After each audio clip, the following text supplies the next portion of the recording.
সকলোকে কওঁ যে কেঞ্চাৰ মানে মৃত্যু নহয়, ভয় খাব নালাগে, নিজকে প্ৰথমতে শক্তিশালী কৰি তুলিব লাগে।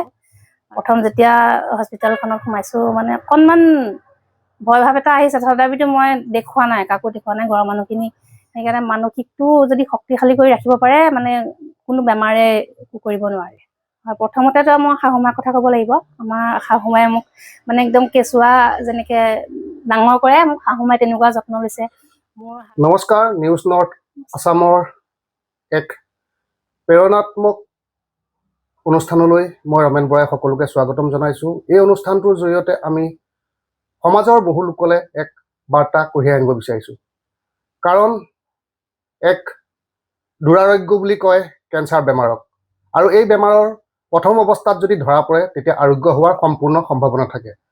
আৰু এই বেমাৰক জয়ী হৈ জীৱন পথত আগুৱাই যোৱা এগৰাকী মহিলাক আমি আমাৰ এই অনুষ্ঠানটোৰ অতিথি কৰিছোঁ। আৰু যিগৰাকী মহিলা হৈছে গহপুৰৰ বৰঙাবাৰী চাৰেঙীয়াৰ অব্জমণি ভূঞা বৰঠাকুৰ। আপোনাক আমাৰ অনুষ্ঠানত স্বাগতম জনাইছোঁ।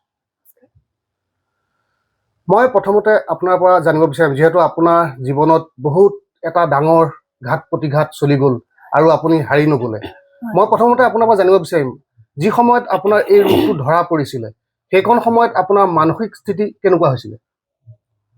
মই ইমান ভাগি পৰা নাছিলোঁ যেতিয়া মই প্ৰথম অৱস্থাত গম পাইছিলোঁ, কিন্তু ঘৰৰ মানুহখিনিয়েও ভয় খাব যদি মই ভয় খাই দেখাওঁ, মোৰ সেইকাৰণে মই ইমান মানসিক ভাগি পৰা নাছিলোঁ। যেতিয়া এই ৰোগৰ আপুনি ট্ৰিটমেণ্ট আৰম্ভ কৰিছিলে কেনেদৰে আগবাঢ়িছিলে? হয়, মোৰ যেতিয়া প্ৰথম অৱস্থাত মোৰ মানে গেছ হৈ আছিলে, তেতিয়া মোৰ অলপ খোৱা বোৱাত অকণ অসুবিধা আহি পৰিছিলে। তাৰপিছতে মোক গহপুৰত দেখুৱাবলৈ লৈ গ'ল। তাৰপিছতে গহপুৰৰ আমাৰ অৱনী ছাৰক দেখুৱাইছিলোঁ। অৱনী ছাৰে তেতিয়া এই আল্ট্ৰাচাউণ্ড কৰাৰ কথা ক'লে। আল্ট্ৰাচাউণ্ড কৰোঁতে মানে অলপ মানে মোক নাই কোৱা, মানুহজনক কিবা কৈছে তেওঁ।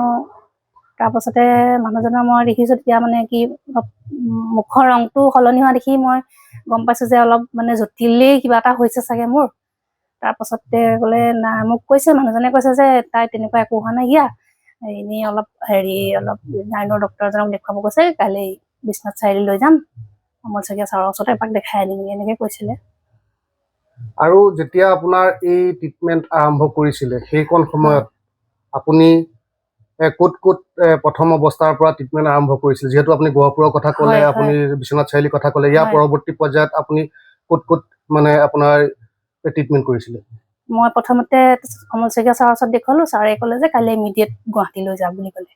তাৰপিছতে পাছদিনাখনি মোক গুৱাহাটী লৈ গৈছে। গুৱাহাটীত নি পেলাই সন্ধিয়া সময়ত আমাৰ দাদা এজনে এপইণ্টমেণ্ট লৈ থৈছিলে, ডক্টৰ ঘৰফলীয়া ছাৰে চালে, চাই পেলাই দিলে, কেইবাটাও টেষ্ট কৰিবলৈ দিলে।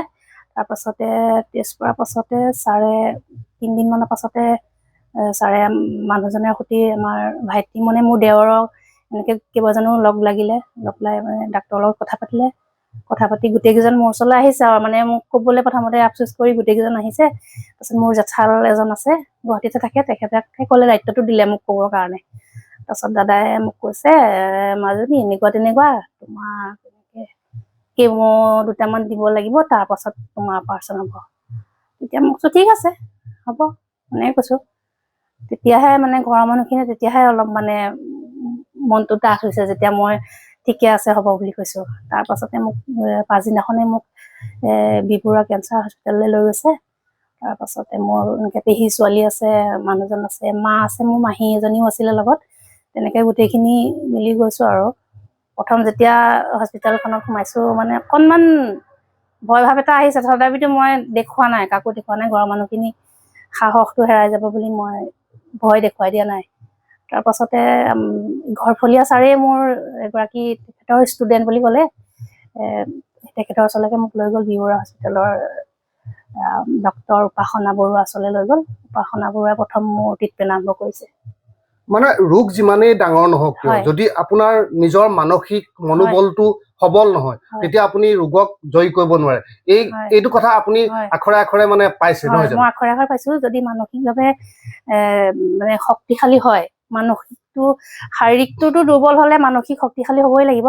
সেইকাৰণে মানসিকটো যদি শক্তিশালী কৰি ৰাখিব পাৰে মানে কোনো বেমাৰে একো কৰিব নোৱাৰে। আৰু আমি শুনি থাকো যে কেম দিয়া প্ৰথাটো যি হয় সেইটোত যথেষ্ট কষ্টকৰ বুলি, এইটো আপুনি কি ক'ব এইটো বিষয়ত? সেইটো কেমোটোৰ চাইড ইফেক্ট আছে, বহুত আছে। কিন্তু সেইটো ক্ষেত্ৰত কেমো যেতিয়া মই প্ৰথম লৈছিলোঁ, প্ৰথম কেমোটো লওঁতে মোৰ অলপ প্ৰথম হৈছিলে চাইড ইফেক্টখিনি। প্ৰথম অৱস্থাততো সেয়া মানে যিটো চুলিখিনিয়ে সৰি যায় মেইন। তাৰপাছতে খোৱা বোৱা অলপ দিগদাৰ হয়, খাবলৈ মন নোযোৱা হয়, বমি বমি ভাৱ আহে। তাৰপিছতে চুলিখিনি সৰি যাওঁতেও মই ইমান তেনেকুৱা যে কিবা এটা পাবলৈ কিবা এটা হেৰুৱাব লাগিব, সেইকাৰণে চুলিখিনি সৰাত মোৰ ইমান দুখ লগাও নাইকিয়া। মই ভাবিছো যে মোৰ অসুখটো ভাল হ'ব, চুলিখিনিতো আকৌ গজিব, সেইকাৰণে মই ইমান দুখ লগা নাই। আৰু যিখিনি চাইড ইফেক্ট হৈছিলে, আৰু মোৰ ঘৰৰ গোটেই মানুহখিনি আছিলে, গোটেইখিনিয়ে সহায় কৰিছিল। মোৰ শাহুমাৰ লগত আছিলে, শাহুমায়ে মোৰ কি হৈছিলে, প্ৰথম কেমোটো লোৱাৰ পাছত মই যেতিয়া অলপ দুৰ্বল হৈছিলো, তেতিয়া মোৰ ঘৰৰ মানুহখিনিয়ে মানে মই মানে এটা কেঁচুৱাৰ নিচিনা হৈ পৰিছিলো। মোক কেঁচুৱাক ঘৰখনত যেনেকে যত্ন লয়, মোক ঘৰৰ মানুহখিনিয়ে একদম সকলোৱে একদম খোৱা বোৱা ক্ষেত্ৰত, চব ক্ষেত্ৰতে, প্ৰতি মুহূৰ্ততে মোক খোৱা ক্ষেত্ৰত বহুত যত্ন লৈছিলে। যিকোন সময়ত আপুনি ট্ৰিটমেণ্টৰ চলি আছিলে, সেইকণ সময়ত আপোনাৰ খাদ্যাভ্যাস কিবা তেনেকুৱা তেওঁলোকে নিৰ্ধাৰণ কৰি দিছিল নেকি? তেওঁলোকে তেনেকে নিৰ্ধাৰণ কৰি দিয়া নাই, ডায়েটিচিয়ান থাকে। ডাক্তৰক সুধিছিলে মানে কেনেকে কি খুৱাব লাগিব। তাৰপিছত মানুহজনেও বহুত মানে কিবা কিবি ইউটিউব ক'ৰবাত চাই মানুহজনে সেইখিনিও গোটেইখিনি বস্তু আয়ত্ব কৰি ল'লে যে এনেকুৱা ইউটিউবত থাকেই আজিকালি সেইখিনি। তাৰপিছত চাই মেলি মোক খাদ্য যোগান ধৰিছিলে, মানে খালী পেটতে এনেকে হালধি, কেঁচা হালধি, তাৰপাছতে এইটো কি আদা, নহৰু, এনেকে জালুক মিলাই পেলাই আৰু বিট এনেকে দি পেলাই এটা পানী এনেকে তৈয়াৰ কৰিছিলে ৰাতিপুৱা, সেয়া মোক খালী পেটত দিয়ে, প্ৰতি দিনাই দিয়ে। আৰু আজি মোৰ এতিয়া 1.5 বছৰে হ'ব হ'ল, আজি দিনটোলৈকে মোক দি আছে। সেইখিনি ঘৰৰ মানুহে মোক যোগাৰ এতিয়াও ধৰি আছে। আৰু মহানিমৰ পাত, তাৰপাছতে তেনেকে ফল মূল, আৰু কি হয় কেমো দিলে তাত ডাক্তৰে কৈছিলে যে ফল মূল ডাইৰেক্ট কিনি পেলাই মানে কেঁচাই খাব নোৱাৰি। সেইখিনি মোক বইল কৰি ধুনীয়াকে কাটি মা বা মানুহজনে এনেকে মুখৰ আগত দিছিলে খাবলৈ। সেইখিনি মই খাবলৈও যত্ন কৰিছিলো। খাবলৈ মন নাযায়, তথাপিতো যে মই ভাল হ'ব লাগিব, পিছৰ কেমোটো ল'বৰ কাৰণে মই নিজে শক্তিশালী হ'ব লাগিব, সেইকাৰণে মই খাবলৈ মন নগলেও ঘৰৰ মানুহখিনিয়ে যিখিনি কষ্ট কৰিছে, সেই কষ্টখিনি দেখি মই মানে খাবলৈ যত্ন কৰিছিলো। আপুনি যিহেতু এই ৰোগটো হোৱাৰ পিছত আপুনি নিজকে যথেষ্ট শক্তিশালী কৰি তুলিলে, আপোনাৰ মনটো যথেষ্ট শক্তিশালী কৰি তুলিলে। আৰু আপোনাক এই শক্তিশালী কৰি তোলাৰ আঁৰত আপোনাৰ ঘৰৰ কোন কোন সদস্যৰ কেনেকুৱা অৰিহণা আছে বুলি ক'ব? হয়, প্ৰথমতেতো মই শাহুমাৰ কথা ক'ব লাগিব। আমাৰ শাহুমায়ে মোক মানে একদম কেঁচুৱা যেনেকে ডাঙৰ কৰে, মোক শাহুমাই তেনেকুৱা যত্ন লৈছে। মোৰ হাত ভৰি বিষাই, হাত ভৰি পিটিকা পৰা ধৰি গা চা গোটেই মানে শৰীৰ মোক মালিচ কৰি দিছে শাহুমায়ে, মানুহজনেও দিছে। তাৰপিছত মানে আৰু মোৰ যিজন গুৱাহাটীত থকা মোৰ দেৱৰজন, সেইজনৰ তেওঁ তাতে ঘৰ। তেওঁতো তেওঁৰে মোক বাসস্থান দিছে তাত থাকিবলৈ। আমি বিনা পইচাত, বিনা খৰচত, আমি খোৱা বোৱা ক্ষেত্ৰতে বা ঘৰৰ ভাড়া চাড়া নিদিয়াকে আমি তাৰ মেইন আচলটো মানে দেৱৰৰ পৰা পাইছো, ঘৰখন পাইছো আমি তাত, আমাৰ নিজৰ ঘৰ সেইখন। সেইকাৰণে সেইখিনি বহুত সুবিধা পালো তাৰ কাৰণে। তাকতো মই সেইটো কোনোদিন ধাৰ খুজিব নোৱাৰিম। সিও যিখিনি মোক মানে উপদেশ দি থাকে প্ৰতি ক্ষেত্ৰতে, বৌ খাইছে নে, বৌ কি হৈছে, অকমান শুই থাকিলেও সোধে, বৌ গা বেয়া লাগিছে নেকি, অমুকটো খাইছে নে নাই, তমুক খাইছে নে নাই। সিও কামৰ মাজতে আহি সেইখিনি কথা সুধি থাকে। আৰু মাতো 1 বছৰ মোৰ লগত আছে, মানুহজন অহা যোৱা কৰি থাকে ঘৰলে। মা সম্পূৰ্ণ 1 বছৰ মোৰ লগত আছে তাতে গুৱাহাটীতে। আপুনি যিহেতু 1.5 বছৰ কাল আপুনি ট্ৰিটমেণ্টত আছিলে, এই 1.5 বছৰ কালত আপুনি কেতিয়াবা হতাশাগ্ৰস্ত হৈছিল নেকি যে মই সুস্থ নহ'ম বুলি? মাজে মাজে কোনোবা সময়ত মনলৈ আহে, তথাপিতো মই সেইটো নেদেখুৱাও। আৰু নিজে শক্তিশালী হৈ থাকিবৰ কাৰণে মই প্ৰাণায়াম কৰিবলৈ ললো। যিদিনাৰ মোৰ কেমো আৰম্ভ হৈছে, তাৰ পাছৰ পৰাই মই প্ৰাণায়াম আৰম্ভ কৰিছো। মই 40-45 মিনিট মই প্ৰাণায়াম কৰো। প্ৰাণায়ামে মানসিকভাৱে বেছি শক্তিশালীও কৰি তোলে। সেইকাৰণে মই সেইখিনি আৰম্ভ কৰিছিলো, আৰু এতিয়াও কৰি আছো। মই প্ৰাণায়াম এতিয়াও প্ৰতিদিনে কৰি থাকো। আৰু এই ৰোগটোৰ এতিয়া বৰ্তমান আপুনি যিহেতু যথেষ্ট পৰিমাণে মানে আপুনি হয়তো 95% আৰোগ্য হৈ গৈছে, গতিকে ইয়াৰ আৰু পৰৱৰ্তী আপোনাৰ চিকিৎসা কিবা আছে নেকি, নে আপোনাৰ চিকিৎসা সম্পূৰ্ণ হ'ল? মোৰ চিকিৎসা হৈছেগে আৰু সম্পূৰ্ণ। মোৰ 2টা চেকআপ আছে আৰু বাকী। এইটো মোৰ মেইনটেনেঞ্চ থেৰাপিটো দি আছে, 15টা দিছিলে। এইটো মই আকৌ কাইলৈ গুৱাহাটী যাম। মোৰ এইটো 14 নম্বৰটো মেইনটেনেঞ্চ থেৰাপি আছে।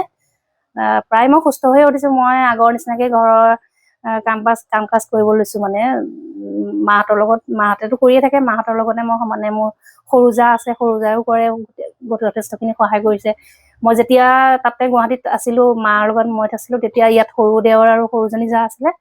সিহঁতে মোৰ এজনী ছোৱালী মোৰ হোলেঙি শিক্ষা নিকেতনত পঢ়ি আছিলে। সেইবাৰ তাই হায়াৰ ছেকেণ্ডেৰী ফাইনেল বছৰ, মোৰ যি বছৰ অসুখ হৈছিলে, তাইক আমি জনোৱা নাছিলো কথাটো, আৰু সেইকাৰণে মই অলপ দিন আমি তাইৰ পৰীক্ষাটো যাওক বুলি সেই কথাটো আমি মানে হেৰি কৰা নাছিলো, প্ৰচাৰ কৰি দিয়া নাছিলো যে মোৰ এনেকুৱা হৈছে বুলি। তাই গম পালে পিছত পৰীক্ষাটো বেয়া হলে বেয়া লাগিব আৰু মানসিকভাৱে তাইও দুৰ্বল হ'ব, সেইকাৰণে তাইক কোৱা নাছিলো। আৰু সৰু ছোৱালী ঘৰত আছিলে, সৰু খুৰাক আৰু সৰু খুৰীয়েকে সৰু ছোৱালীক সম্পূৰ্ণ দায়িত্ব লৈছিলে, আৰু মানুহজনৰ যি ব্যৱসায় আছিলে সেয়াও আমাৰ সৰুজন দেওৰে সেইখিনি সম্পূৰ্ণ দায়িত্ব লৈছিলে। সেইকাৰণে আমি সেইফালৰ পৰা বহুতখিনি সহায় লাভ কৰিছিলো।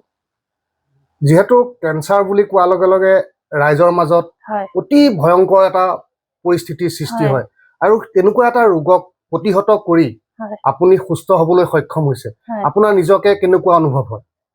মই নিজকে বহুত সাহসী বুলি ভাবিছো নিজকে, আৰু মই নিজে ফেচবুকতো মোৰ পেজত মই দিছো, সেইটো কথা জনাইছো সকলোকে। আৰু সকলোকে কওঁ যে কেঞ্চাৰ মানে মৃত্যু নহয়, ভয় খাব নালাগে, নিজকে প্ৰথমতে শক্তিশালী কৰি তুলিব লাগে। আৰু যদি মানসিকভাৱে শক্তিশালী হয়, কোনো বেমাৰে দুৰ্বল কৰিব নোৱাৰে, একো কৰিব নোৱাৰে। সেইটো নিজৰ ওপৰত নিৰ্ভৰ কৰে।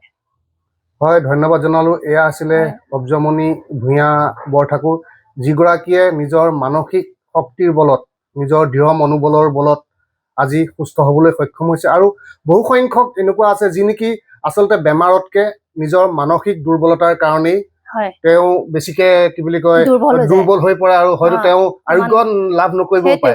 গতিকে সেইসকলে আপুনি যিহেতু জয়ী হৈছে এই যুঁজত, আপুনি কি ক'ব, তেখেতলোকক কি আহ্বান জনাব বা কি পৰামৰ্শ দিব?